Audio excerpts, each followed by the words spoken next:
Hello, and thank you for joining me on my hobby adventure. I'm Dan, and this is Forlorn Hobbies.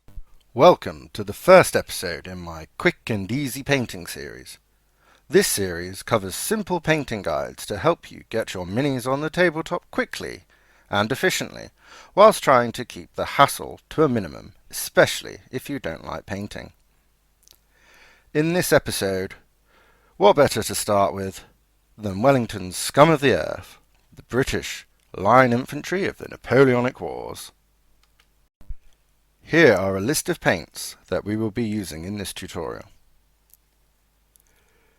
All paints will be from Citadel unless otherwise specified. However, if you use other brands, there will be conversion charts available online to see what is best suited.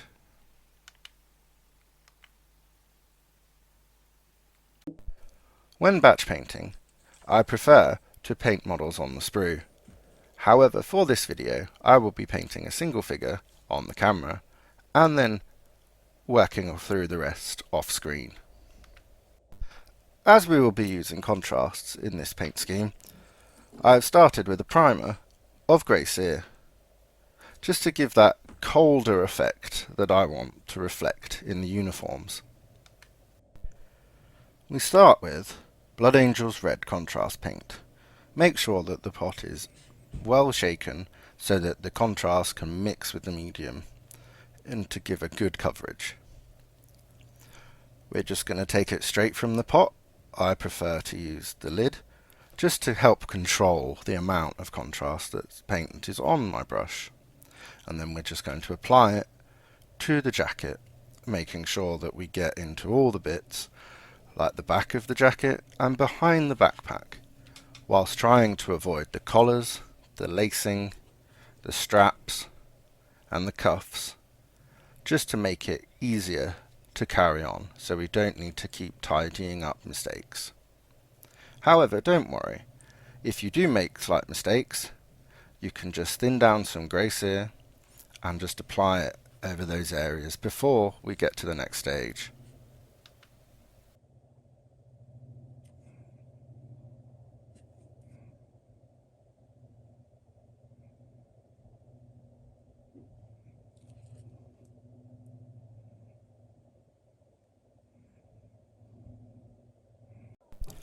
Next, we will use Basilicanum Grey to paint the trousers.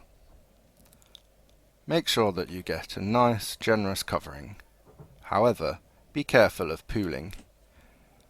But this is easily rectified as long as the paint is still wet. You can just remove it with a clean brush.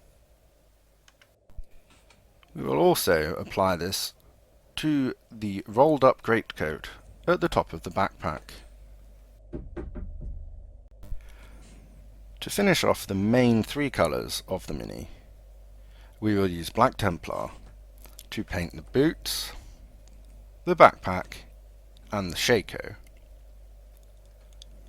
Just take care to make sure that you avoid getting any black on the straps on the backpack, on the face of the mini and on the musket. If you do, just tidy up those areas with some thin down grey cere. We now turn to some of the smaller areas on the miniature. Firstly, we will use snakebite leather to paint the satchel bag and the leather pouch on the backpack. This will also be applied to the hair, but just make sure that you take care to avoid getting it on the collar. To paint the musket, we will use wildwood. Just make sure that you are careful and take your time to prevent the brown getting on any of the other surface areas.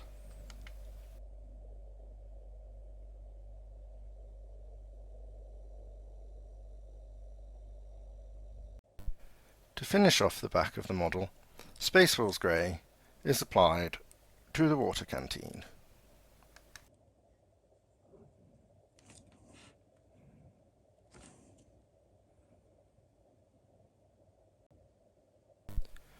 Now we move on to the skin. We will use Darko Flesh to paint the face and the hands of the Mini.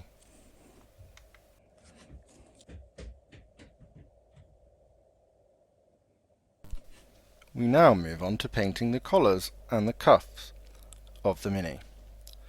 Now this colour will vary depending on which regiment that you are painting. In this example, we will use Nasdreg yellow to represent a battalion with yellow facings. Take your time when applying these, just to make sure that the paint does not bleed into the red areas that we have already painted. Now, we've come to the part that puts fear into many painters.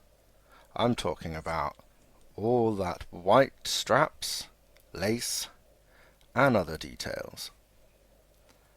Now, we're going to use grey cere to cover these areas initially. Now, as this is a more standard paint, we're going to thin it down on a palette. Now, I just use any old plastic packaging to do the job.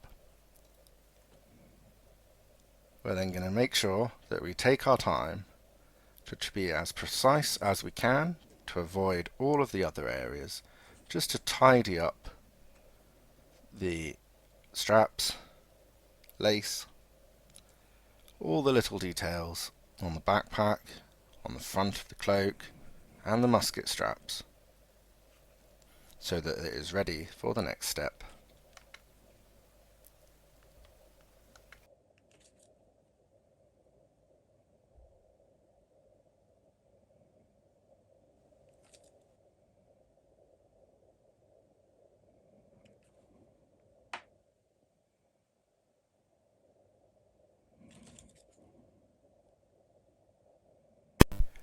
Now, to make the white areas stand out a little bit more, we're just going to go over them with the Apothecary White Contrast Paint, just to give it a little bit of recessed shading and a little bit more definition.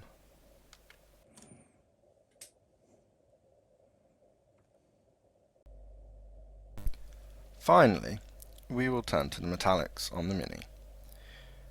We will use lead belcher, again thinned down on the palette, to fill in the gun barrel and the bayonet on the musket.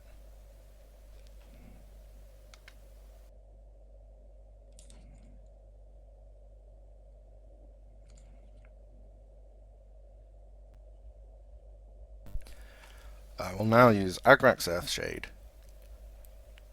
to tone down the metallic areas. You could also use Nuln Oil or a black wash if you would prefer a cleaner looking metal.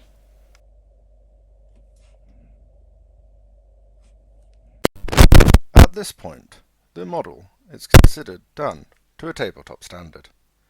However, there are a few further steps that I wish to add, just to give it that little bit of extra pop and make it more noticeable with minimal effort. To give the skin a little bit extra, we're going to use Kislev Flesh and thin it down on a palette. Now, we're just going to look for spot highlights. We're going to look at the fingers, the knuckles, the raised surface of the hand, and then the face, where we're going to focus on the nose, chin, and cheekbone areas.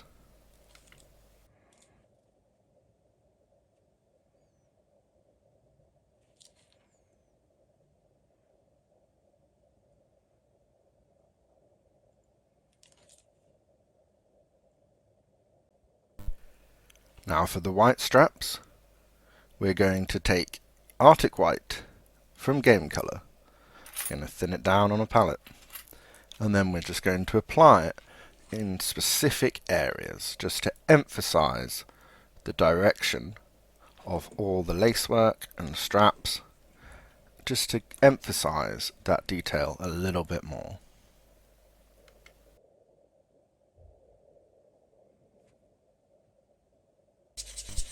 To finish off, I'm just going to lightly dry brush some Mechanicus Standard Grey over the trousers, just to give it a little bit more definition.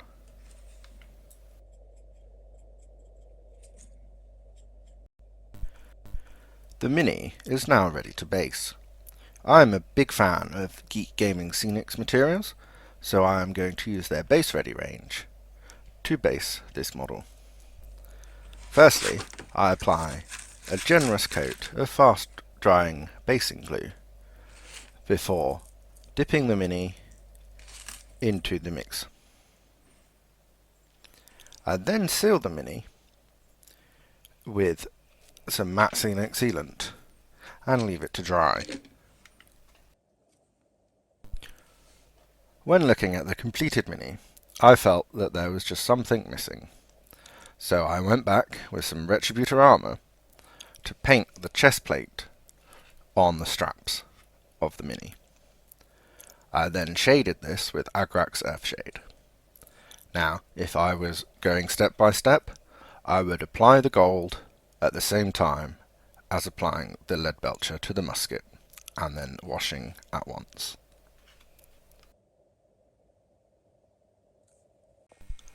And with that, let's look at the finished result.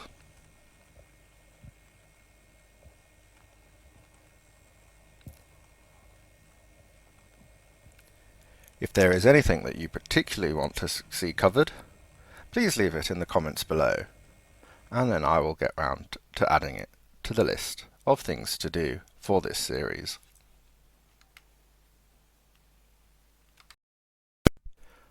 Thanks for watching. Please remember to like and subscribe. Until next time, enjoy your hobby.